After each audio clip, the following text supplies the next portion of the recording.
तारा मंडल बैठ कर ये चांद बड़ाई खावे।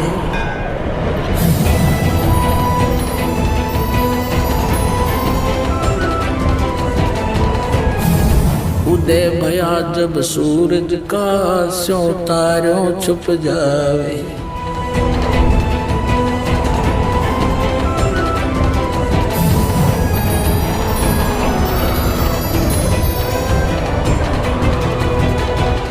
अभी तक हम जिस भी देवी देव ने पूजा थे, हमने वो गणाय में मावान लगा था और परमात्मा के इस ज्ञान की रोशनी में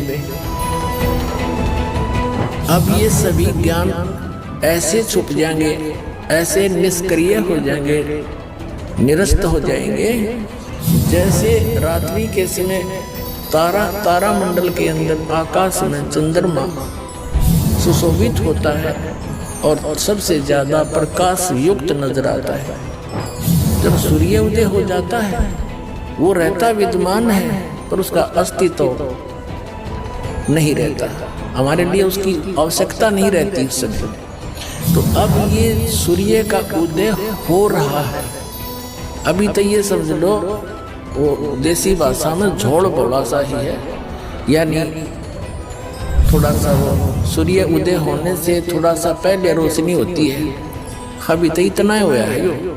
अरे देखना जो शिखर में होगा सूर्य, पूरे विश्व में ज्ञान हो जाएगा ये, पूरे विश्व में।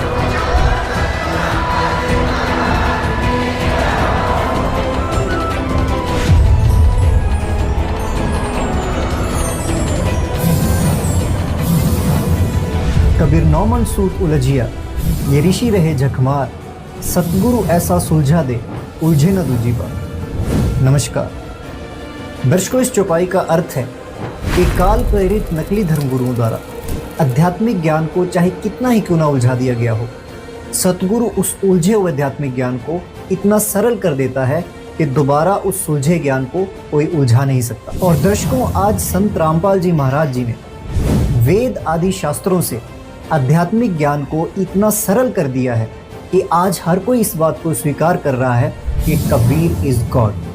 कौन कबीर?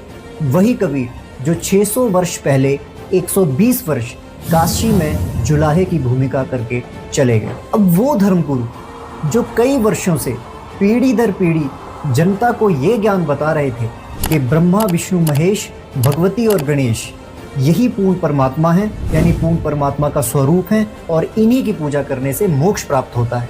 अब उन नकली धर्मगुरुओं और उनके शिष्यों को संत रामपाल जी महाराज जी के ज्ञान से बहुत दिक्कत हो रही है, क्योंकि वो नकली धर्मगुरु और उनके चेले इस बात को समझ चुके हैं कि अगर इसी तेजी से संत रामपाल जी महाराज जी का ज्ञान फैलता रहा तो वो दिन दूर नहीं जब आध्यात्मिक जगत में उनका अस्तित्व ही खत्म हो जाएगा। और इसकी शुरुआत अब हो चुकी है।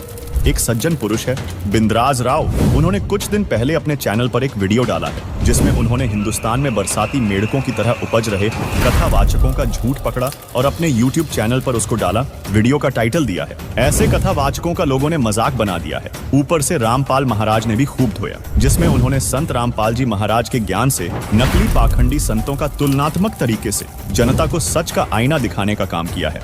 आइए देखते हैं पहले ये वीडियो। मैं बिंद्राज राव, आज मैं ऐसे पाखंडी बाबाओं का पोल खोलने वाला हूँ। इस वीडियो के माध्यम से क्या सही है क्या गलत है, इन लोगों के बातों में कितना तथ्य है और कितना सत्य है, आज मैं आप लोगों को दिखाऊंगा, अब बताऊंगा। अगर मेरे चैनल पे आप लोग नए हो दोस्त, तो कृपया मेरे चैनल को सब्सक्राइब कर लीजिएगा, बेल आइकन का घंटा दबाना मत भूलिएगा, लाइक शेयर कमेंट दबा के कीजिएगा दोस्तों, ताकि वीडियो बड़ा मजेदार होने वाला है। देखिए वीडियो। संत कबीरदास जी कहते थे, अभी मजा आएगा ना भिड़ो। पोथी पढ़ी पढ़ी जगमुआ, पंडित भयानक कोई। रुको जरा, सब्र करो।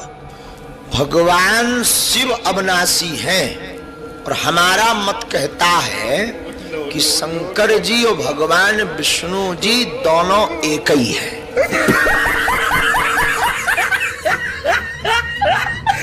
शिव के पिता मंगल हैं। क्या बोला तूने? शिव के पिता मंगल हैं। ऐसे मत बैठो, मेरा दिल बैठा जा रहा है, कुछ तो बोलो। शिव के पिता है ब्रह्मा। अच्छा, हमको सिखा रिया है। ब्रह्मा जी के पिता भगवान विष्णु, भगवान विष्णु के पिता भगवान शंकर। प्रश्न खड़ा हो जाता है कि शंकर जी के पिता, शिव के पिता मंगल हैं। शिव के पिता है ब्रह्मा, लेकिन एक सेकंड, शंकर का पिता कौन है? शंकर आजन्मा। और विष्णु नारायण ये क्या है? ये अजन्मा है। ओ भाई, मारो मुझे, मारो मारो मुझे, मारो मारो। नहीं, ये मजाक हो रहा है। एक सेकंड यार, मजाक हो रहा है। शिव कौन है? जिसे आंखों से देख नहीं सकते, जिसके पास शरीर नहीं है, जो मन और बुद्धि से परे है, इसकी कल्पना भी नहीं की जा सकती, जो पाप पुण्य से परे है, जो जन्म मृत्यु से परे है, जो धर्म से परे है, जिसकी कोई जाति नहीं है, जिसका कोई लिंग नहीं है। यार मेरे को तो ऐसा धक धक हो रहा है। मेरे को भी हो रहा है। अपने सब दर्शकों से माफ़ी चाहता हूँ। आज तक मैंने आपको भ्रमित ही करा है, मिसलीड करा। अरे बड़े खतरनाक लोग हैं। आपने शराब पी है कभी लाइफ में? बहुत बार। ओके कभी माने क्या होता है भाई, मैं 6 साल हॉस्टल में रहा हूँ, ख्याल किया करो।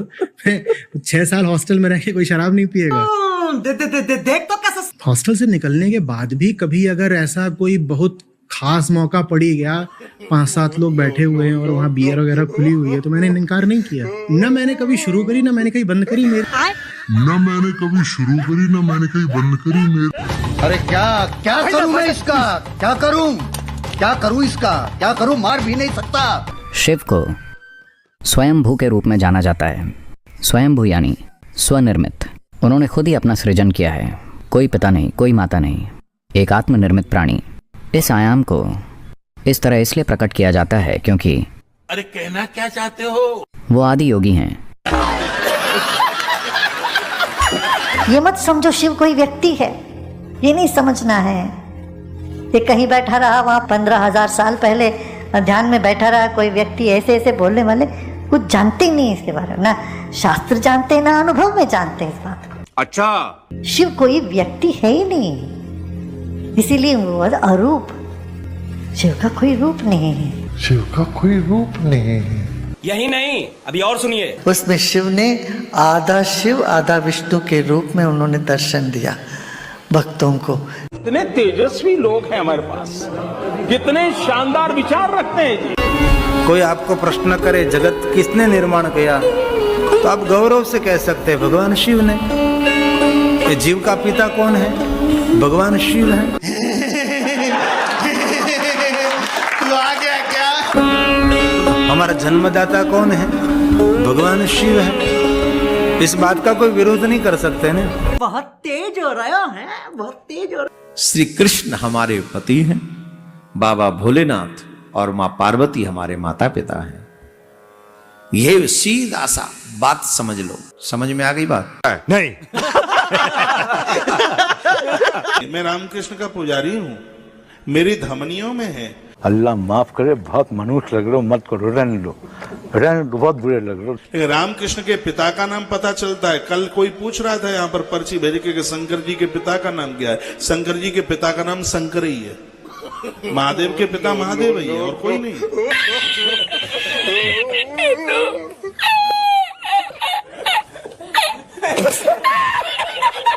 महाशिवरात्रि का जो महा फेस्टिवल है, ये इसलिए मनाया जाता है क्योंकि शिव जी का पार्वती जी के साथ विवाह हुआ है। कुछ लोग लगता है शायद इस दिन शिव जी का जन्म हुआ होगा।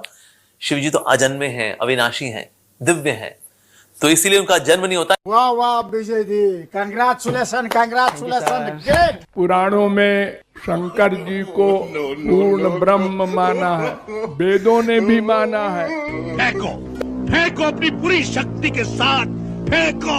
कि कौन है सदा? शिव किसी का, शिव सबका बाप है, शिव किसी का सेवक नहीं, ये महादेव है। ए उठा ले रे देवा, उठा ले रे बाबा। हरे राम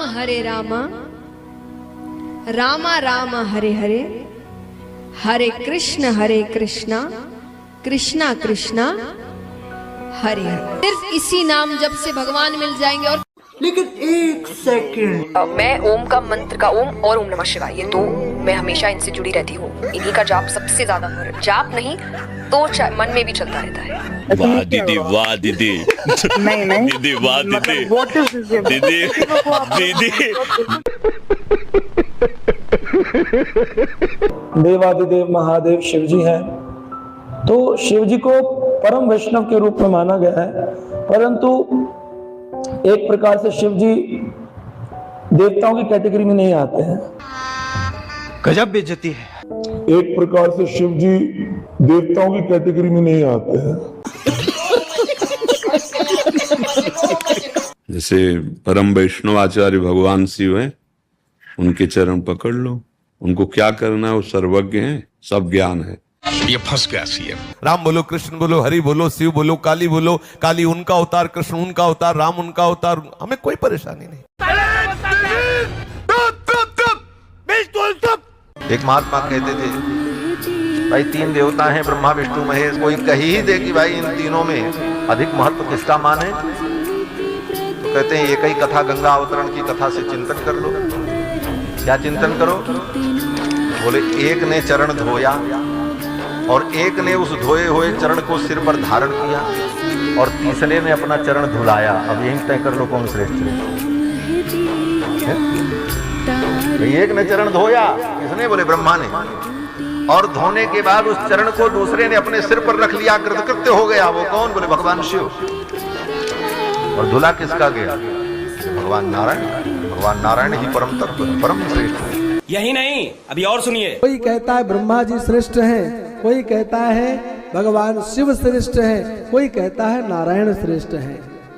तीनों देवताओं की श्रेष्ठता के विषय में भृगु जी महाराज चिल्ला चिल्ला करके सबको बोलते हैं, भगवान श्री हरि से श्रेष्ठ संसार में और कोई देवता है नहीं।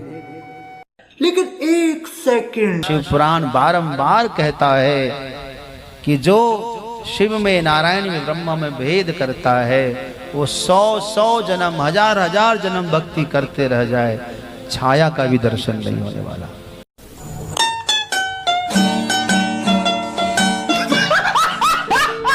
भोले बाबा के पास जाकर के बम बम बम बम बबल के रहोगे तो भोले बाबा को अपने ससुर की याद आएगी। हे प्रभु, हे प्रभु, हे हरि राम कृष्ण जगन्नाथ प्रेमानंद, ये क्या हुआ? और भोले बाबा प्रसन्न हो जाएंगे। इसीलिए भगवान के जितने भक्त हैं ना, वो शंकर जी के मंदिर में जाकर कैसे करते हैं पंडित जी?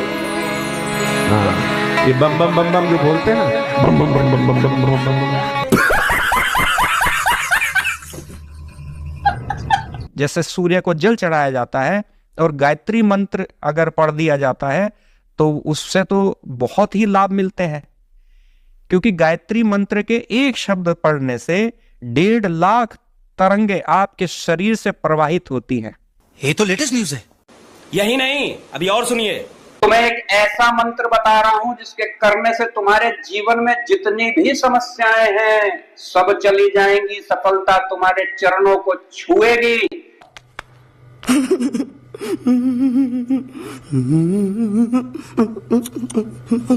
तो जरा इस मंत्र को ध्यान से सुन लेना। ओम नमो भगवते हनुमते नमः। ओम नमो भगवते हनुमते नमः।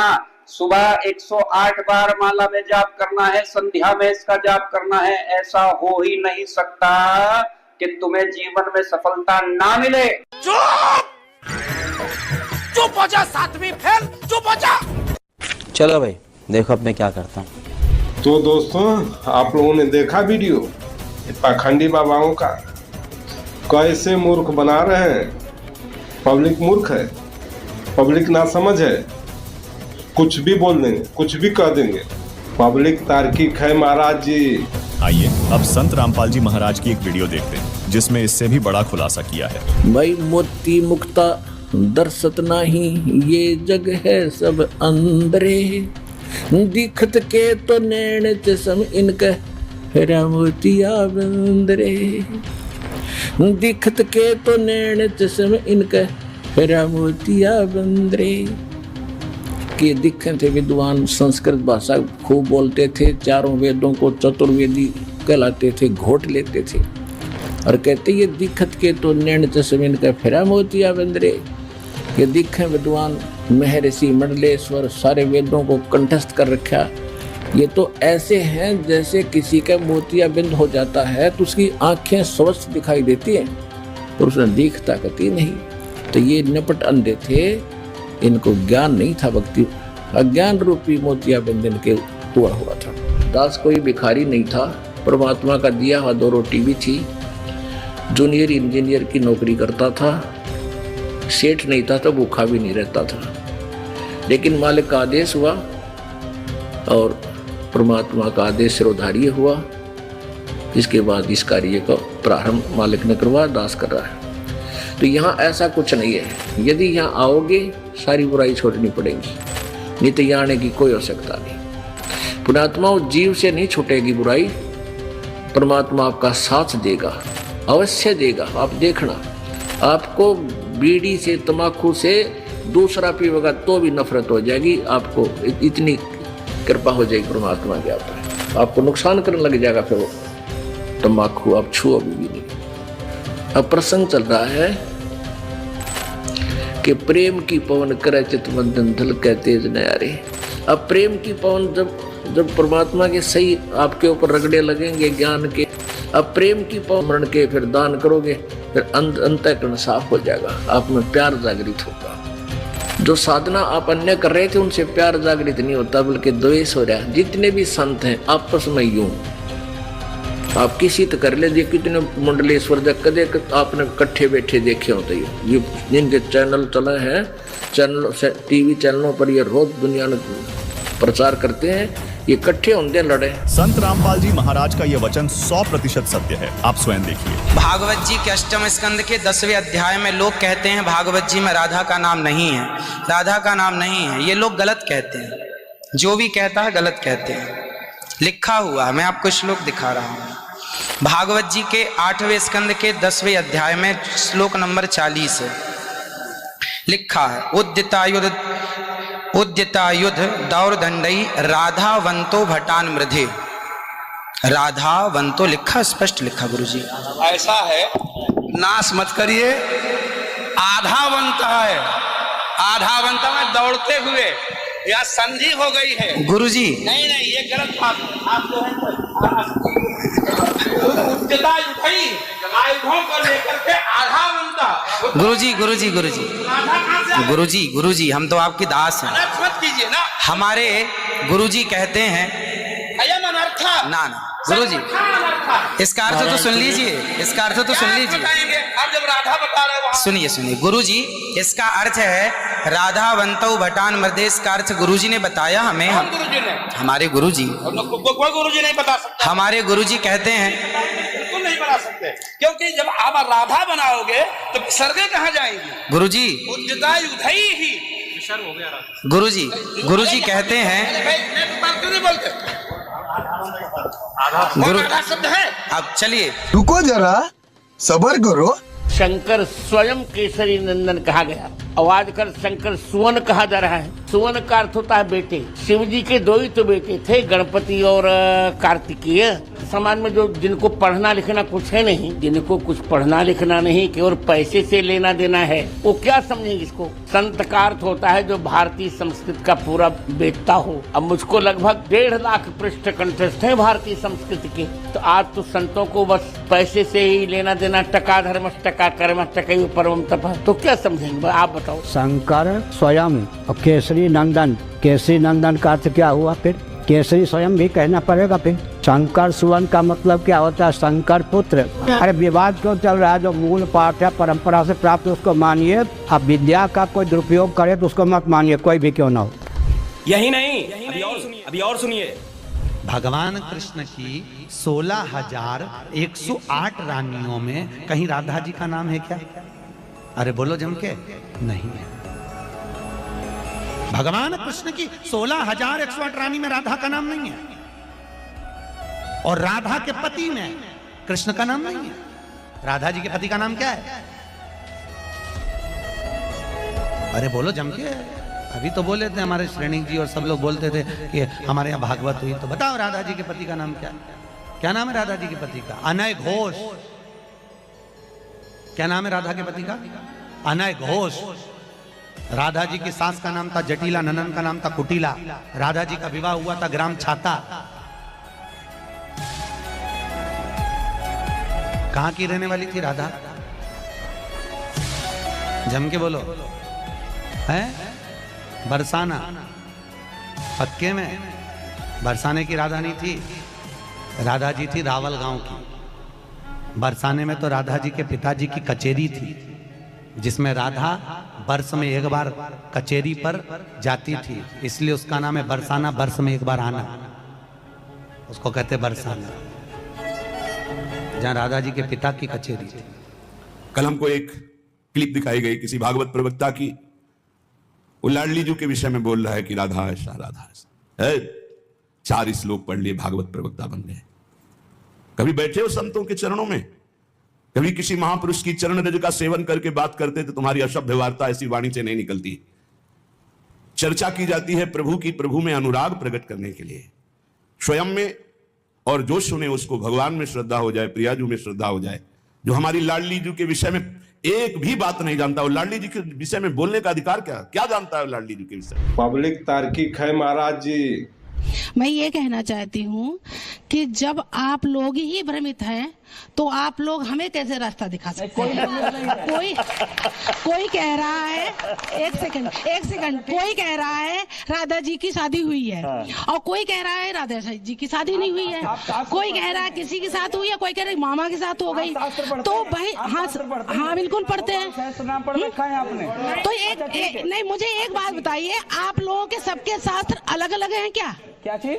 आप लोगों के सबके शास्त्र अलग अलग हैं, जो अलग अलग बातें कर रहे हैं। शास्त्र एक है। हाँ? शास्त्र एक है। हाँ? शास्त्र का अर्थ भी एक है। हाँ बिल्कुल। लेकिन उस शास्त्र के अर्थ को समझने के लिए बुद्धि दिव्य चाहिए। दिव्य बुद्धि आती है भगवान के भजन से। तो नहीं, आप लोग भ्रमित कर रहे हैं हम लोगों को। नहीं, आप भ्रमित कोई भाई, नहीं। आप लोग आप इतने लोग हैं, कोई कुछ बता रहा, कोई कुछ बता रहा, कोई कुछ बता रहा, और कोई कुछ बोल रहा है। किसी के कहने से आप मत मानिए। गोपाल सहस्त्र नाम कह रहा है राधापति उदार धी ही, आप वो मान लीजिए। राधा कृष्ण की नहीं, संपूर्ण ब्रह्मांड में किसी और को दे दीजिए। अच्छा ये बताइए, आपने कहा कि कुछ समझ में नहीं आ रहा है, आपने कहा आपको लग रहा है कि सब भ्रमित है। जरा माइक दूसरे को दीजिए, जरा उनको बताते हैं शास्त्रार्थ में कुछ समझ में आया अभी तक किसी को? दीजिए माइक दीजिए। बिल्कुल नहीं आया। एक सेकंड सर, एक सेकंड। वो अलग बता रहे, वो अलग बता रहे, वो कुछ और बता रहे। इन पाखंडी कथावाचकों और संतों ने सनातन धर्म का बेड़ा गर्क कर दिया है। इनके ज्ञान से सदियों से समाज भ्रमित है, लेकिन जनता अब इनसे सवाल करने लगी है और इनके दंत कथाओं पर विवेचन करने लगी है। देखिए एक और महत्वपूर्ण वीडियो। मेरी एज इतनी नहीं है कि मैंने पूरा इतिहास पढ़ लिया हो, लेकिन अगर आप करेंगे तर्क तथ्य और प्रमाण की बात, तो इतना जरूर है कि महाभारत ग्रंथ जो आरंभिक काल का, जिसको जय संहिता कहा जाता है, उसमें कहीं पर भी राधा रानी तो छोड़ दीजिए, तो 2 चीज़ें आपने जोड़ दी हैं, राधा का भी वर्ड यूज नहीं हुआ है। उसके बाद में महाभारत जैसे जैसे बढ़ता चला गया है, वहाँ पर भी कहीं जिक्र नहीं हुआ है। उसके बाद में कुछ पुराण थी जिनमें कि इन सब चीज़ों को लाया गया है, और लाने का सीधा सा रीज़न है, मनुष्य का जो जीवन है ना, वो कहते हैं ना कि वो एक डार्विन की थ्योरी है कि हम बंदर से इंसान बने हैं, लेकिन अगर आप सतयुग से लेकर कलयुग तक का काल देखोगे तो हम देवता से यहाँ तक अधोगति में हैं। हमारा ऊर्ध्वगमन नहीं हुआ है, हम अधोगति को प्राप्त हुए हैं। हम रसातल में डूब चुके हैं। शुरुआत में जब वेद दर्शन पढ़ते थे लोग, तो वो बहुत, मतलब अगर आप वेद पढ़ोगे तो अगर देखा जाए तो एंटरटेनमेंट की दृष्टि से उनमें कुछ नहीं है, वो बहुत नीरस लगेंगे आपको। अब उसमें डूज एंड डोंट्स हैं, कहीं एंटरटेनमेंट नहीं है। जब उनको लोगों ने पढ़ना छोड़ दिया तो ऋषियों ने कहा कि ये धर्म से थोड़े विरत हो रहे हैं लोग, तो थोड़ा हमको थोड़ा सॉफ्ट करना पड़ेगा, दर्शन आए। फिर उनमें क्या हुआ, 1 to 1 बात हुई, पक्ष और पूर्व पक्ष, जहां 2 लोगों की बात हो रही है। वेद में क्या था, 1 साइड है बस, डूज एंड डोंट्स ईश्वर बता रहे हैं। उसमें भी फिर लोगों का फिर पतन होना शुरू हुआ, तो उपनिषद आई जिसमें कथानक हुए, और उसके बाद में फिर क्या हुआ कि अन्य बहुत सारी कहानियां हुई। जैसे कि आप वेद में कहीं किसी का इतिहास नहीं होगा, वेद में आप किसी राजा महाराजा की बात नहीं, क्योंकि वेद सर्वोपरि हैं, सबसे पहले हैं। जब मनुष्य भी नहीं था, जो मनुष्य भी नहीं था, तो उसमें किसी मनुष्य की कहानी क्यों आएगी? तो अब ये होता चला गया, हमने और एंटरटेनमेंट लोगों को जुड़ा कर रखना है। अब राधा रानी के विषय में जो बात करने की बात आई, तो ये उस तरीके से है कि दूसरी तीसरी क्लास का बच्चा बोलता है ब्रेन सर्जरी के बारे में बताओ। राधा रानी जी का विषय ऐसा है, एक बार आइए हमारे साथ, राधा रानी जी के दर्शन कराते हैं ना आपको, प्रोसेस में चलिए। आपने पहले रिजेक्ट कैसे कर दिया? हम सबसे ये कहते हैं एक्सेप्ट भी मत करिए, हम नहीं कहते आपसे एक्सेप्ट करिए, परंतु हम ये कहते हैं रिजेक्ट भी मत करिए। आपने सिर्फ के किसी के कहने पर रिजेक्ट कर दिया, क्या आपने उसको एक्सपीरियंस किया है? जबकि हमारे सारे वेद उपनिषद पुराण क्या कहते हैं? एक्सपीरियंस करो। क्या करो? आप उस रास्ते पे चलो। कह रहे हैं कि मतलब राधा का जो विषय है वो एकदम हाईएस्ट लेवल है और उसको करने के लिए अलग से आपको कोर्स करना पहले स्वयं को समझ। प्रभु जी एक चीज़ मैं ज़रूर आपसे इस सारी जो भी हमारी अभी बातें हुई उस पर एक चीज़ मैं ज़रूर कहना चाहूँगी कि ठीक है उनको समझना है। हमने रामभद्राचार्य जी ने भी इस पर बहुत सारी बातें कही, प्रेमानंद महाराज जी ने भी बहुत सारी बातें कही। हम सभी राधा रानी को मानते हैं, ठीक है, एक तरीके से मैं तो मानती हूँ, लेकिन फिर भी ये सवाल है क्योंकि अगर हम किसी को ज़बरदस्ती बोले कि तुम भी मानो, नहीं, वो हम नहीं कह सकते। लेकिन सामने आज की जो यूथ है वो बोल रही कि कहीं तो लिखा होना चाहिए, कहीं तो हाँ जी है ना। अब हम दिखा तो भागवतम में आप देखिए, आप पुराणों के अंदर चर्चा है, परंतु मानिए तो पहले कि वो वेद के हिस्से हैं। अगर आप मानेंगे नहीं तो फिर मैं आगे कैसे बढ़ूंगा? गौतम जी वेद का नाम आया, आपसे जानना चाहूंगी क्या पुराण वेद का हिस्सा है? वैसे थोड़ा हम ऑफ टॉपिक जा रहे हैं, लेकिन हाँ मैं आपसे जानना चाहूंगी, ये कह रहे हैं कि राधा रानी का जिक्र है, तो आप मानते हैं इस बात को? मैं तो ये मानता हूँ, अगर फैक्ट की बात की जाए कि पुराण वेद का हिस्सा है या नहीं, तो जहाँ तक हमने अपने गुरुकुलों में आचार्यों से पढ़ा है तो पुराण तो वेद का हिस्सा हमको नहीं पढ़ाया गया। और यदि पुराणों का अवलोकन भी किया जाए, जैसे अंकुर जी ने और प्रभु जी ने भी बताया कि राधा शब्द का वेद में तो वर्णन नहीं है, महाभारत में भी वर्णन नहीं है। हाँ, ब्रह्म वैवर्त पुराण में राधा का वर्णन ज़रूर है, परंतु राधा का वर्णन होने के साथ साथ उसमें बहुत सारी ऐसी आपत्तिजनक, अभद्र, अमर्यादित भगवान श्री कृष्ण और राधा के संबंध में ऐसी बातें हैं जो मुझे लगता है कि स्वीकार्य नहीं है।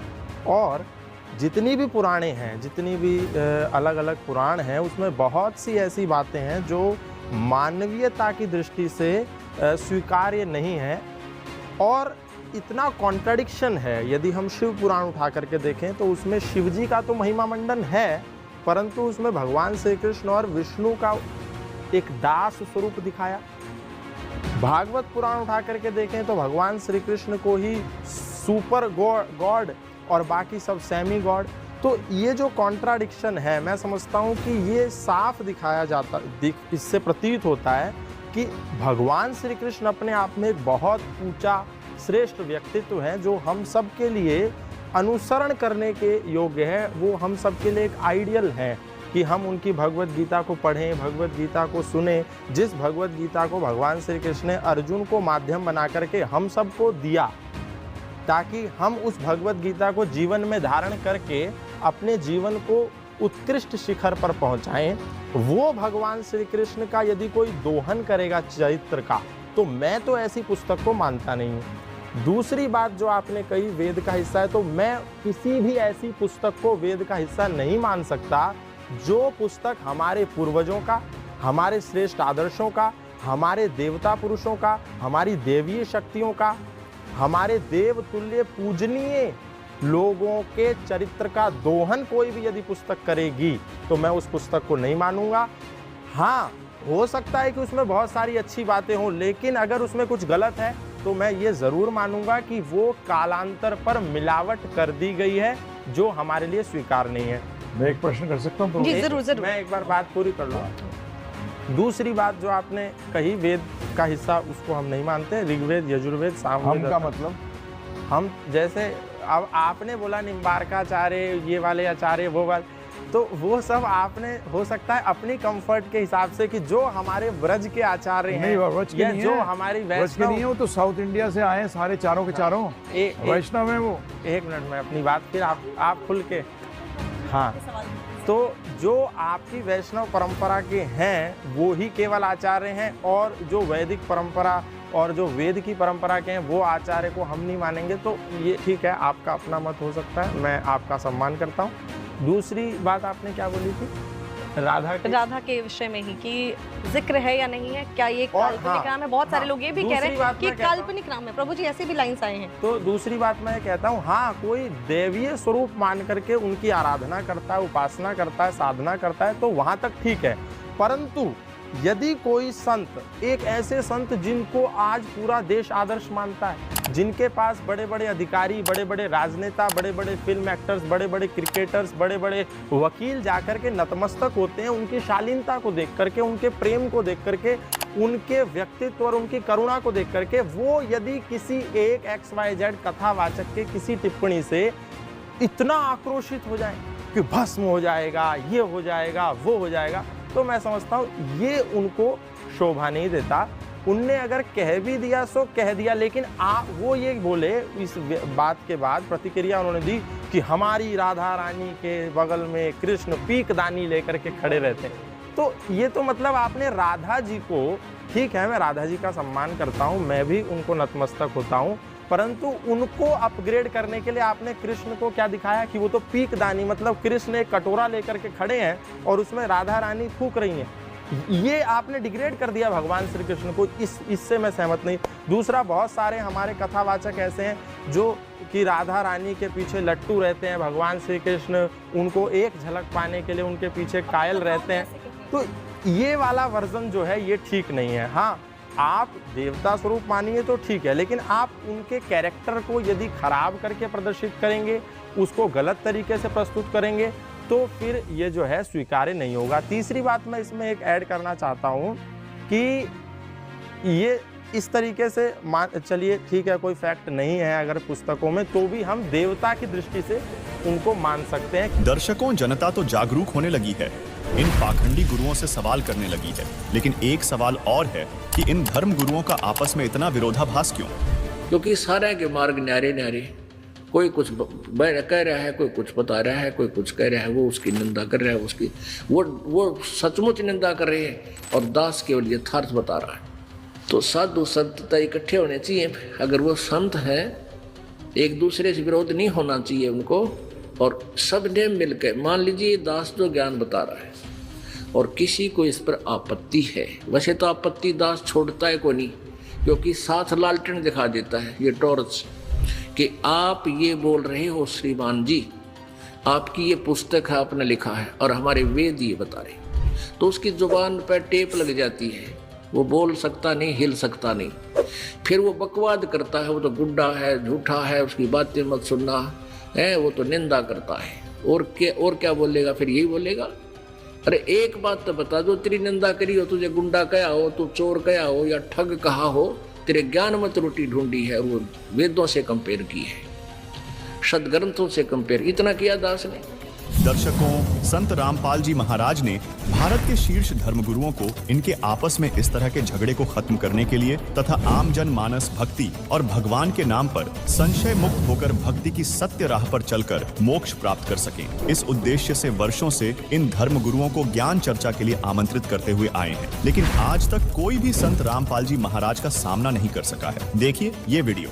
अब देखिएगा, हमने 11 अक्टूबर सन 2009 को इन सभी आदरणीय शंकराचार्यों से प्रार्थना की थी कि आप जी आध्यात्मिक ज्ञान चर्चा के लिए पधारें,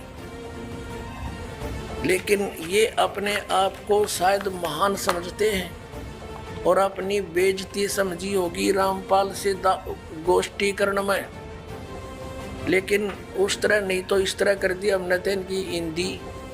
अब संसार आप समझ जाएगी जनता ये किसे एक शंकराचार्य है। ये देखिएगा, हमने इनके पास ये पत्र भेजे थे सभी शंकराचार्यों के चारों के पास। हमारा उद्देश्य प्रार्थना पत्र है, हमारा उद्देश्य विश्व मैत्री, समाज सुधार, आत्म उद्धार, भ्रमित जिज्ञासुओं को शास्त्र अनुसार निर्णायक सद्भक्ति पद्धति प्रदान करना, आध्यात्मिक ज्ञान चर्चा। सभी हिंदू धर्म के माननीय शीर्ष शंकराचार्यों व अन्य सभी आदरणीय आचार्यों से हार्दिक प्रार्थना है कि वे सतलोक आश्रम बरवाला, जिला हिसार, हरियाणा, भारत में एकत्र होकर आध्यात्मिक ज्ञान चर्चा करें ताकि भ्रमित भक्त समाज को सही दिशा मिल सके। उसके लिए हमने यहाँ से इनके पास प्रार्थना भेजी थी और इन्होंने सिग्नेचर दिए हैं KS नारायण, एडमिनिस्ट्रेटर श्री श्रृंगेरी मठ एंड प्रॉपर्टीज श्रृंगेरी इतने, ये 16/8/2009 को ऐसे ये हमने सबके पास भेजा था। इन्होंने हमारे को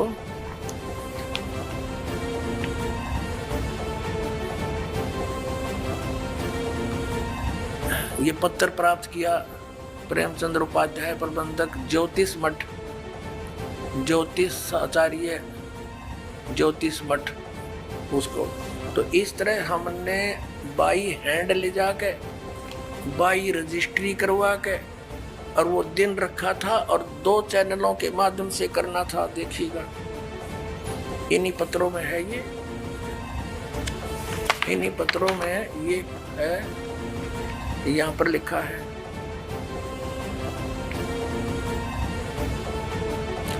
इस सर्व कार्यक्रम जाति ज्ञान चर्चा का सीधा प्रसारण सुप्रसिद्ध टीवी चैनलों जी जागरण, एक नंबर जी जागरण, दूसरा साधना पर 11 अक्टूबर 2009 को शाम 6 बजे से 10 बजे तक किया जाएगा। लेकिन ये नहीं आए, यहाँ पूरा प्रोग्राम इसी आश्रम में हुआ था। दर्शकों, अब आपको 11 अक्टूबर 2009 का वो लाइव वीडियो भी दिखाते हैं जिसमें संत रामपाल जी महाराज ज्ञान चर्चा करने के लिए इन शंकराचार्यों का इंतजार करते रहे। हमने पवित्र हिंदू धर्म के माननीय चारों शंकराचार्य जियों को, जगत गुरु शंकराचार्यों को आमंत्रित किया था। यह हमारा दुर्भाग्य है कि वो किन कारणों से हम तक ना पहुंच सके, लेकिन हमने उनके सब आसन वगैरह लगा रखे हैं। ये देखिएगा, जिन दिन को हमें आमंत्रित किया था और वो नहीं आ पाए, आशा वो आगे हमारा हौसला बढ़ाएंगे। ये देखिएगा, सबसे पहले ये मेरे पीछे हमारे परमात्मा कबीर परमेश्वर और मेरे पूज्य गुरुदेव जी हैं, और वो परली साइड में सबसे पहले ये द्वारका ज्योतिष व द्वारका पीठाधीश्वर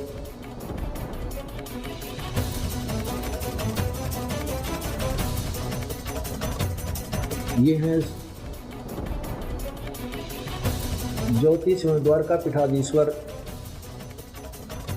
जगत गुरु शंकराचार्य श्री स्वरूपानंद जी सरस्वती जी का आसन, जो कि खाली है। नीचे देखिए खाली पड़ा है। और दूसरे हैं ये स्वामी, ये आदि शंकराचार्य जी का चित्र लगा है। दूसरा आसन है श्री श्रृंगेरी शारदा पीठाधीश्वर जगत गुरु शंकराचार्य स्वामी श्री भारती तीर्थ जी का। पढ़ के देखो, पढ़ा जा ऐसा करो उसको।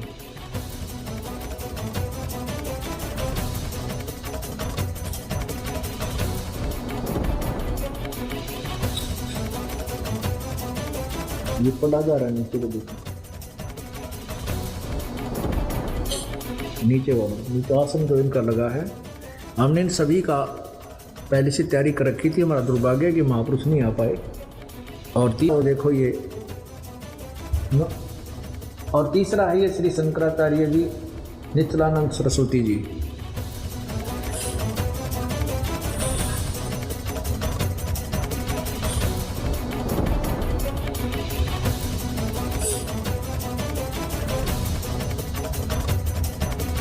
दर्शकों, इससे स्पष्ट है ये पाखंडी धर्मगुरु सच्चाई को स्वीकार नहीं करना चाहते हैं तथा हिंदू समाज को भ्रमित ही रखना चाहते हैं। लेकिन कब तक? तो एक दिन आएगा, इन सभी ने सरेंडर करना पड़ेगा जनता के सामने। ये स्वीकार करेंगे हमारा ज्ञान गलत है।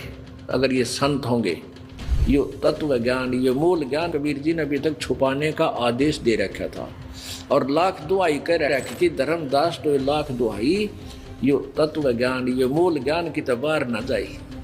और ये मूल ज्ञान बार जो पढ़ी पिछली पीढ़ी हंस नहीं तरी।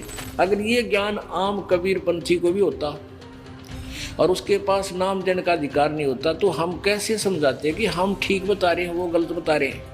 ये सारे तक कबीर पंथियों के मुंह बंद हो जाएंगे और सारे ये नकली पंथी जो और हैं उनके, और साथ में जो हिंदू धर्म को मिसगाइड कर रहे हैं और अन्य ये संत इनको मूर्ख बना रहे हैं, इन सब के मुंह बंद हो जाएंगे, क्योंकि ये सदग्रंथ आज हमारे साथ है, ये बोल रहे हैं। तो ये मूल ज्ञान छुपा कर रखा था परमात्मा ने अपनी सूक्ष्म वेद में, और आज दास आपको सुना रहा है और इनमें प्रकट दिखा रहा है अपने सदग्रंथों में। तो फिर संशय रहेगा ही नहीं, तो अपने आप पहचानोगे, आपने तो भगवान चाहिए, आपने परमात्मा चाहिए है और परमात्मा मिलने जा रहा है। फिर आनाकानी किसी पुण्यात्मा पीछा नहीं हट्या करते, छोड़ देंगे सब कुछ को, चाहे कोई साहब महंत संत बने हो, वो तो नकली सांग है, आप भी नरक में जाकर आपको भी ले जाएगा। दर्शकों, अब वो दिन दूर नहीं जब हर एक सभ्य व्यक्ति इन नकली धर्म गुरुओं से सवाल करेगी और इनके झूठ का खुद ही पर्दाफाश करेगी, जिस तरह बिंदराज राव ने की है। वैसे तो बिंदराज जी संत रामपाल जी महाराज के भक्त नहीं है, लेकिन संत रामपाल जी महाराज के ज्ञान का लोहा जरूर मानने लगे हैं, जिस आधार से इन्होंने इन नकली धर्म गुरुओं के झूठ को पकड़ा। हमको तो लगता है आप लोग अपनी अपनी दुकान चमका रहे हैं। एक बाबा नहीं, दर्जनों बाबाओं की बात करता हूँ, दर्जनों बाबाओं को देख रहा हूँ मैं। कोई एक बात नहीं बोलता, कोई बोलता राम के 5 बाप हैं, कोई बोलता शिव विष्णु के बाप है, तो कोई बोलता है विष्णु शिव के बाप है, कोई बोलता शिव का कोई बाप नहीं है, कोई बोल दे हनुमान जी दलित है, कोई बोल दे हनुमान जी बंदर हैं, कोई क्या। अरे कुछ तो सही बोलिए आप लोग, कहाँ से एविडेंस लाते हैं, कौन सा शास्त्र पढ़ते हैं आप लोग, बताओ दोस्तों। आप लोग इन लोगों के बातों से कितने सहमत हैं, इन लोगों के कथाओं से कितने सहमत हैं, आप लोग कमेंट करके बताइए। क्या ये लोग धर्म का प्रचार कर रहे हैं या अपना धंधा चला रहे हैं? धर्म के आड़ में लोगों को मूर्ख बनाना छोड़ दीजिए महाराज जी, अभी भी कुछ बचा है तो बचा लीजिए, नहीं तो आप लोग का इतना न मजाक बना दिया, लोग ऐसे ऐसे वीडियो बना बना के आपका डाल रहे हैं, आप लोग को शर्म भी नहीं आता है? बेकार की बातें करते आप लोग, लगता है कि कुछ पढ़े लिखे हैं नहीं, अनपढ़ की तरह बात करते रहते हैं, कुछ भी बोल देंगे, कुछ भी मन में आया कुछ भी बोल दिया पब्लिक के सामने। बस पब्लिक इतना है कि आपकी सम्मान करती है, नहीं तो अगर पब्लिक चाहे तो आपको मन से उतार के फेंक देगी। कुछ तार्किक बातें करिए, ऐसी बातें करिए जो कसौटी पे खरा उतर जाए, कोई बात को काट न सके। दर्शकों, वर्तमान में सभी लोग पढ़े लिखे हैं, आज किसी को बेवकूफ नहीं बनाया जा सकता। आप स्वयं अपने सदग्रंथों को पढ़ सकते हैं, प्रमाण मिला सकते हैं। संत रामपाल जी महाराज यह परोपकारी कार्य 30 वर्षों से कर रहे हैं, सता भक्ति का ज्ञान, सच्चे भगवान की पहचान करवा रहे हैं। आज भक्त समाज को इन नकली धर्मगुरुओं ने अपने अज्ञान के मकड़ जाल में उलझा रखा है। इनको ब्रह्मा विष्णु शंकर के बारे में नहीं पता कौन क्या है, जैसा अभी आपने देखा। आपका एक एक बात का खंडन कर देते हैं लोग, और सारे लोगों का, एक का नहीं, जो दर्जनों बाबा हैं आप लोग ना, सबका खंडन करते हैं। छोड़ दीजिए ये सब चीज़, अगर पैसे ही कमाना है ना तो थोड़ा मेहनत कीजिए। आइए देखिए कंपनियों में कैसे वर्कर काम करते, मेहनत से पैसा कमाते हैं, समझ में आ जाएगा आप लोगों को, सारा कथा भूल जाएगा। जब नीचे का पसीना ऊपर चढ़ेगा ना तो सारा कथा भूल जाएगा। महाराज जी दिया बना रहे हैं, सबको लोग दिया है, मूर्ख है। अभी रामपाल जी भी आपके साथ में है, कृपया इनको भी आप लोग सुनिए और तर्क कीजिए दोनों संतों में, दोनों कथावाचकों में क्या सत्य है। अब देखिए, संत रामपाल जी महाराज द्वारा एक नहीं 5 सदग्रंथों से प्रमाणित सटीक, सत्य, तर्कपूर्ण सच्चाई कि ब्रह्मा विष्णु शंकर क्या है, जो आज तक हिंदू धर्म गुरुओं को समझ नहीं आई। आज तक ब्रह्मा विष्णु महेश की कोई उत्पत्ति करने वाला आदमी नहीं था। ऋषि वह ऋषि, चाहे कोई कितना विद्वान पाक रहा था। फिर क्या हुआ, अब थोड़ा सा ये मौखिक बता के फिर आपको शास्त्रों में दिखाऊंगा, तब आपका विश्वास दृढ़ होगा। अब इससे पहले हम आपको परमात्मा कबीर जी द्वारा अपनी ये सारी हमारी सृष्टि रचना सुना रखी है, और ब्रह्मा विष्णु महेश के कौन माता पिता हैं वो थोड़ा सा हिंट दूंगा। उसके बाद फिर आपको दिखाएंगे इन हमारे सदग्रंथों में, जिनको हम सर्वधार्य मानते थे, और सत्य ज्ञान युक्त पुराण, वेद, गीता इनमें आपको रूबरू करेगा ये दास। परमात्मा को हम अशिक्षित मानते थे और ये कहा करते ये क्या जाने धानक दुल्हा, इसने संस्कृत आती नहीं, क्या जाने वेदों और गीता और पुराणों के गूढ़ रहस्यों को। अरे भगवान तो चिट्टी तले का हाथी तक की भाषा जानता है, वो सब प्राणियों की भाषा जानता है। अब ये सिद्ध भी कर देगा दास आपको कि उस परमात्मा ने कैसे रजा बख्शी। अब देखिएगा अपनात्माओं, दास जो वचन बोलेगा ये सोच लेना 100% सच समझ लियो। अब ये जो इंस्ट्रूमेंट प्रोजेक्टर बनवाए हैं परमात्मा की देन है आप पुण्यात्माओं के लिए। पहले ये लोग अपनी अपनी कथा सुनाया करते थे, सदग्रंथों का नाम लिया करते थे, कोरी बकवाद सुनाया करते थे, शास्त्र विरुद्ध ज्ञान देते थे और हम इसलिए संतुष्ट रहते थे कि ये सभी विद्वान हैं, सदग्रंथों से परिचित हैं और इन्होंने ठीक ठीक सदग्रंथों को समझा होगा। आज पता चलेगा ये किसे विद्वान थे, ये खाकी कक भी पता नहीं था इनको। और उस परम पिता को जिसको धानक दुल्हा एक मजदूर और शूद्र कह के रिजेक्ट कर रखा था लाल को, उन्होंने 600 वर्ष पहले वो ज्ञान सुना रखा है जो वेदों और गीता पुराणों के अंदर विद्वान। तो इससे पहले परमात्मा ने जो 600 वर्ष पहले ज्ञान धर्मदास जी को दिया था वो रूबरू करता हूँ। ये देखिएगा कबीर सागर, ये वो सूक्ष्म वेद है। देखिए 600 वर्ष पूर्व कबीर परमेश्वर द्वारा बताई गई सृष्टि रचना, जिसका प्रमाण आज भी पवित्र कबीर सागर के बोध सागर खंड अध्याय ज्ञान बोध के पृष्ठ 21-22 पर अंकित है। धर्मदास ये जग बोराना, कोई न जाने पद निर्वाणा। परमात्मा धर्मदास जी से कह रहे थे कि धर्मदास इस मोक्ष मार्ग को से कोई परिचित नहीं है और ना ब्रह्मा विष्णु महेश की सतिथि से परिचित हैं। ये सारा विश्व भ्रमित है, ये सब यथार्थ ज्ञान से परिचित नहीं है, इसलिए मैं तेरे को ये कथा सुनाई है। देखिएगा धर्मदास ये जग बोराना, कोई न जाने पद निर्वाण। निर्वाण माने मोक्ष मार्ग, पद माने मार्ग। यही कारण मैं कथा पसारा, जग से कहिए वो राम नियारा। ये गलती से मिसप्रिंट है। यही ज्ञान जग जीव सुनावो, सब जीवों का भरम नसावो।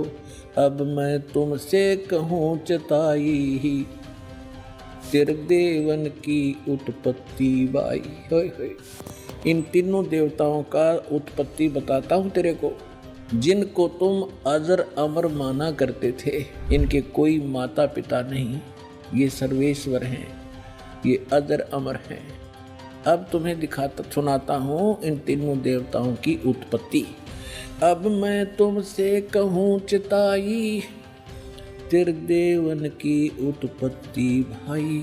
कुछ संक्षेप कहूँ गहुराई, सब संशय तुमरे मिट जाई। भरम गए जग वेद पुराना, आदि राम का वेद न जाना। राम राम सब जगत बखाने, आदि राम कोई बिरला जाने। आदि राम माने सनातन परमात्मा, यह इन्होंने नाम लिखा है, ये मिसप्रिंट है। तो राम राम सभी कहते हैं, लेकिन उस आदि राम को, उस सनातन परमात्मा को कोई नहीं जानता। देखिए ज्ञान, अब मैं जो कथा सुनाने जा रहा हूँ, ज्ञानी सुने तो हृदय लगाई, मूर्ख सुने तो गम ना पाई। विद्वान पुरुष सब प्रमाणों को देखेंगे, तुरंत स्वीकार कर लेंगे, और जो मूर्ख होंगे या कोई जानबूझ के ईर्षावश नहीं स्वीकार करेंगे तो उनकी बात यहाँ नहीं है। जो बुद्धिमान होंगे इस ज्ञान को तुरंत हृदय से लगाएंगे। अको सारे प्रमाण। और परमात्मा कहते हैं जानबूझ साची तजय और करे झूठ तैने, और ताकि संगत है प्रभु सपने में भी ना दे। ऐसा दुष्ट सामने प्रमाण देख के और फिर नखरे करता है, तो जानबूझ साची तजय और करे झूठ तैने, तो ताकि संगत है प्रभु कहते सपने भी में ना दे। ऐसा दुष्ट कभी कहते कभी ना मिलाइयो इसे व्यक्ति ने। सामने प्रमाण है और फिर नहीं मान रहा है। तो यहाँ परमात्मा कहते हैं ज्ञानी सुने सो हृदय लगाई, मूर्ख सुने तो गम ना पाई। अब क्या बताने जा रहे हैं? माँ अष्टंगी पिता निरंजन, माँ अष्टंगी पिता निरंजन, ये जम दारुण वंशन अंजन। पहले कीन निरंजन राई, पीछे से माया उपजाई। कहते हैं पहले उस ज्योत निरंजन की उत्पत्ति की थी अंडे से, और पीछे से दुर्गा बनाई थी, उत्पत्ति की थी। पहले कीन निरंजन राई, पीछे से माया उपजाई। माया रूप देख अति शोभा, देव निरंजन तन मन लोभा। दुर्गा के उस स्वरूप के ऊपर आसक्त होकर इस काल ने यह गलती की। कामदेव धर्मराय सताए, देवी को तुरंत धर खाए। इसके अंदर विषय वासना प्रबल हुई। धर्मराय इस काल को भी कहते हैं। इसने कहा था मैं सत का राज करूंगा, मैं धर्म का राज करूंगा, तो तब इसको धर्मराय कहा करते थे। और जब इसने लड़की के साथ जुल्म किया, इसको काल कहा गया। अब क्या कह रहे हैं? माया रूप देख अति शोभा, देव निरंजन तन मन लोभा। काम देव धर्मराय सताए, हे देवी को तुरंत दर खाए। पेट से देवी करी पुकारी, हे साहेब मेरा मोहे करो उबारी। टेर सुनी सतगुरता आए, अष्टंगी के बंद छड़वाए। अब यहाँ पर इन कबीर पंथियों ने थोड़ा बहुत अपने हिसाब से 19-21 कर दिया। इसमें लिखा है परमात्मा ने कहा था टेर सुनी तहाँ हम आए, और परमात्मा ने इस मूल ज्ञान को थोड़ा छुपाना था, इसलिए इन्होंने कबीर पंथियों के समझ में नहीं आई। ये कबीर जी को तो सतगुरु मानते हैं और सतपुरुष को निराकार बताते हैं, इन दोनों को अलग अलग मानते हैं, तो इनको ज्ञान नहीं था। अब क्या कहते हैं? धर्मराय को हिकमत कीना, इस काल ने नखरेखा से भग कर लीना। दुर्गा को नाखनों की से द्वारा स्त्री इंद्री लगाई। धर्मराय करे भोग विलासा, माया को रही तब आशा। यानी अष्टंगी प्रेग्नेंट हुई। 3 पुत्र अष्टंगी जाए, जाए माने उत्पन्न किए, और ब्रह्मा विष्णु शिव नाम धराए। ओए होए 3 पुत्र अष्टंगी जाए, ब्रह्मा विष्णु शिव नाम धराए।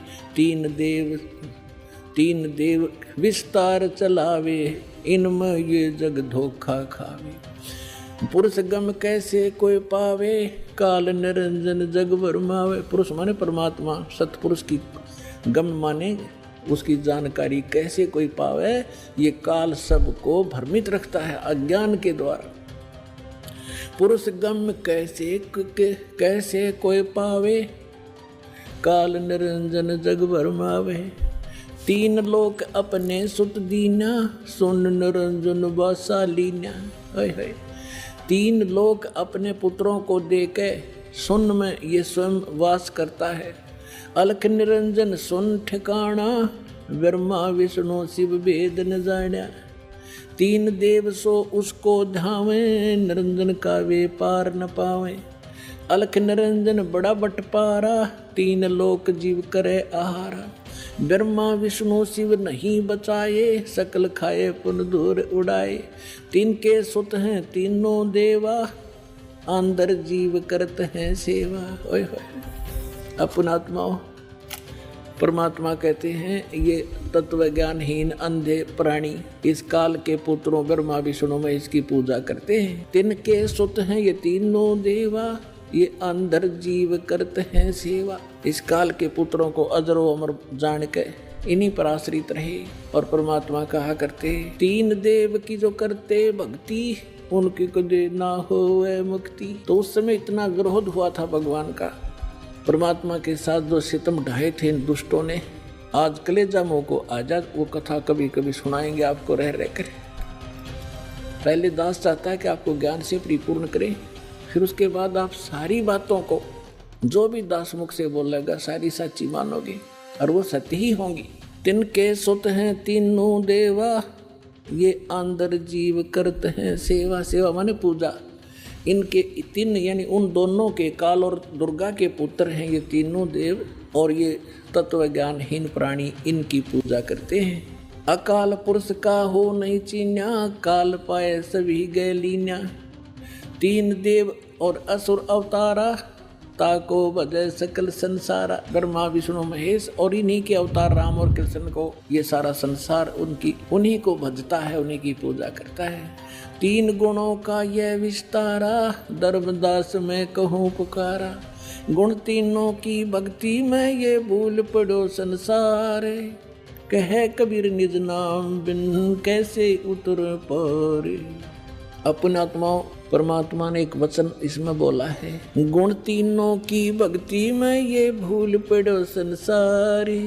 कहे कबीर निज नाम बिन कैसे उतरो पार।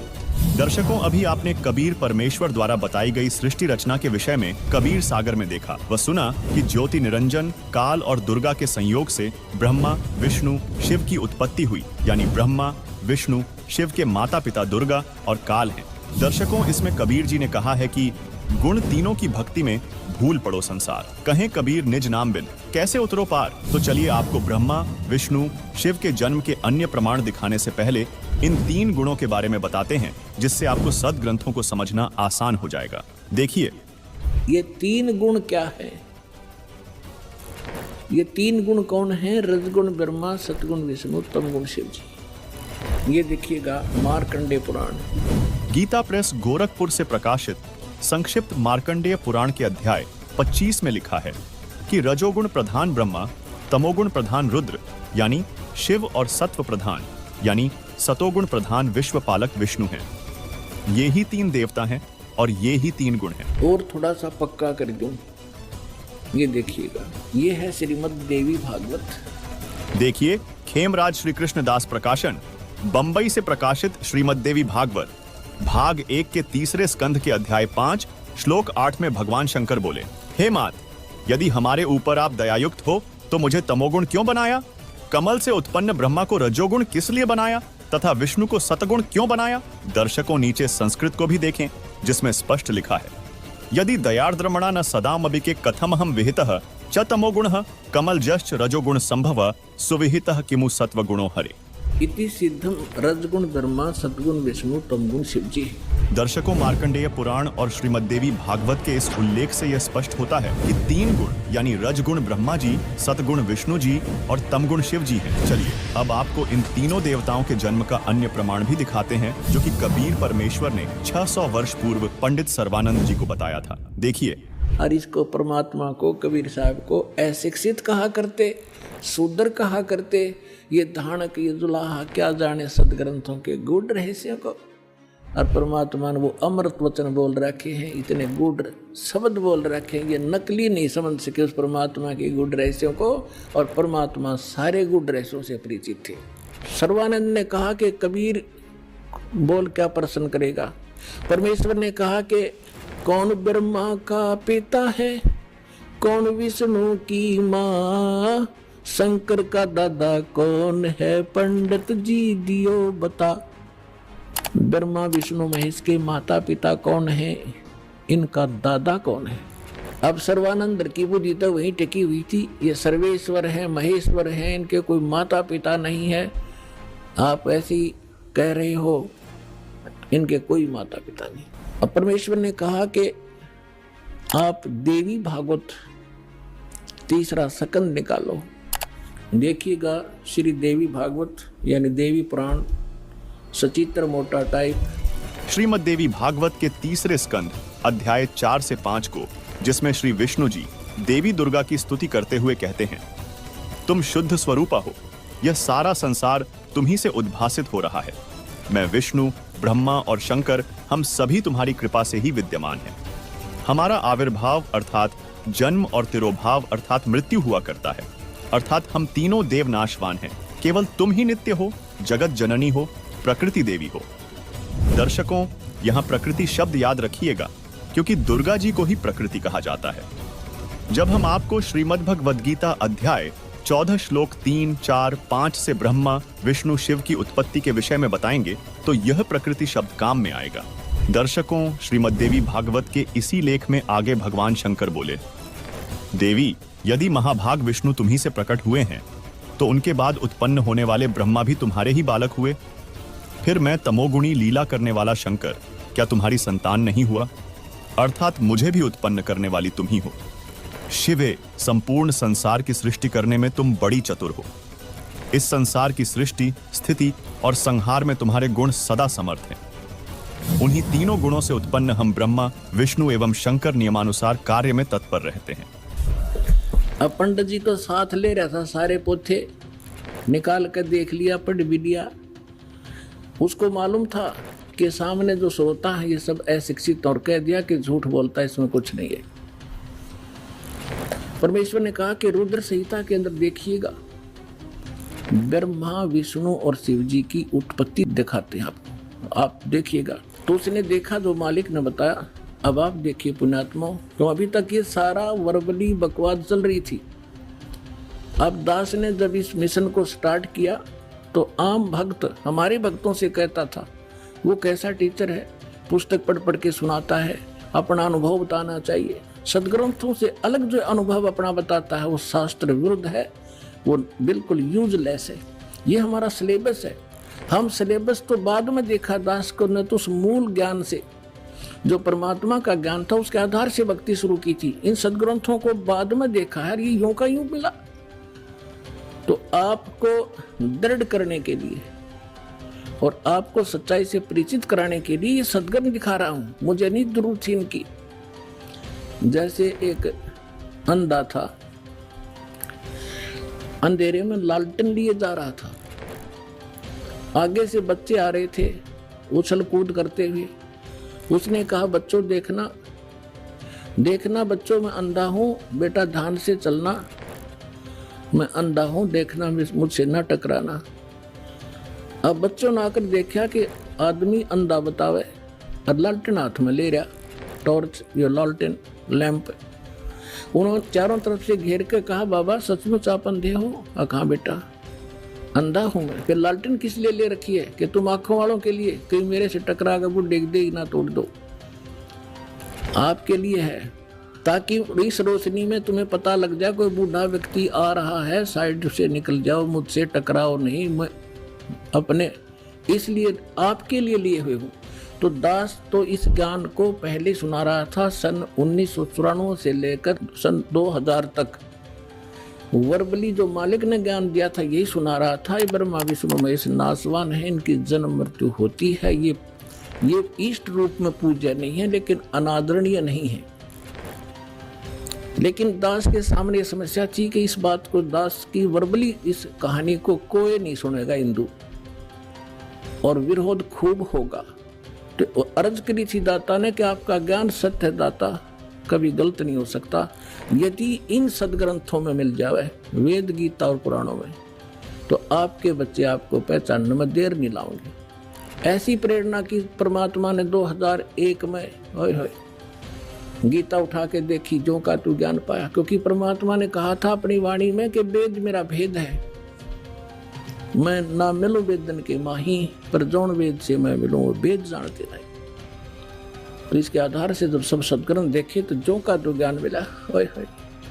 तीन देव की जो करते भक्ति, उनकी कदे ना होवे मुक्ति। और परमात्मा कहा करते, धर्मदास ये जग बौराना, कोई न जाने पद निर्वाणा। यही कारण मैं कथा पसारा, जग से कोई ये इकराम नियारा। अब मैं तुमसे कहूँ चिताई, तेरे देवन की उत्पत्ति भाई। माँ अष्टंगी पिता निरंजन, ये जमदारुण वंशन अंजन। तीन पुत्र अष्टंगी जाए, ब्रह्मा विष्णु शिव नाम धराए। 600 वर्ष पहले भगवान उस सूक्ष्म वेद में ये अमृत ज्ञान बता गए थे।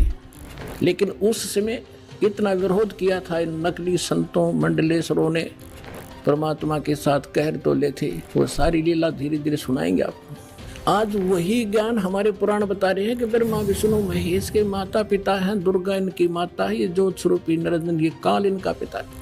और ये भगवान 600 वर्ष पहले बताया करते, क्योंकि वो तो दादा है इनके।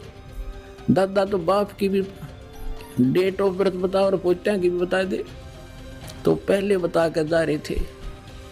अरे नकलियान हमारे तक सारा अज्ञान भर रखा था। अब देखिएगा शिव पुराण। यह है संक्षिप्त शिव पुराण, गीता प्रेस गोरखपुर से प्रकाशित, जिसके संपादक हैं श्री हनुमान प्रसाद पोद्दार। इसके रुद्र संहिता के अध्याय 6 में अपने पुत्र श्री नारद जी के श्री शिव तथा श्री शिवा के विषय में पूछने पर श्री ब्रह्मा जी ने कहा, जिस पर ब्रह्म के विषय में ज्ञान और अज्ञान से पूर्ण उक्तियों द्वारा इस प्रकार विकल्प किए जाते हैं। उसने कुछ काल के बाद सृष्टि का समय आने पर द्वितीय की इच्छा प्रकट की। उसके भीतर एक से अनेक होने का संकल्प उदित हुआ। तब उस निराकार परमात्मा ने अपनी लीला शक्ति से अपने लिए मूर्ति आकार की कल्पना की। जो मूर्ति रहित परम ब्रह्म है, उसी की मूर्ति भगवान सदाशिव है। अर्वाचीन और प्राचीन विद्वान उन्हीं को ईश्वर कहते हैं। अपनात्माओं, ये कौन है? सदाशिव ये काल है।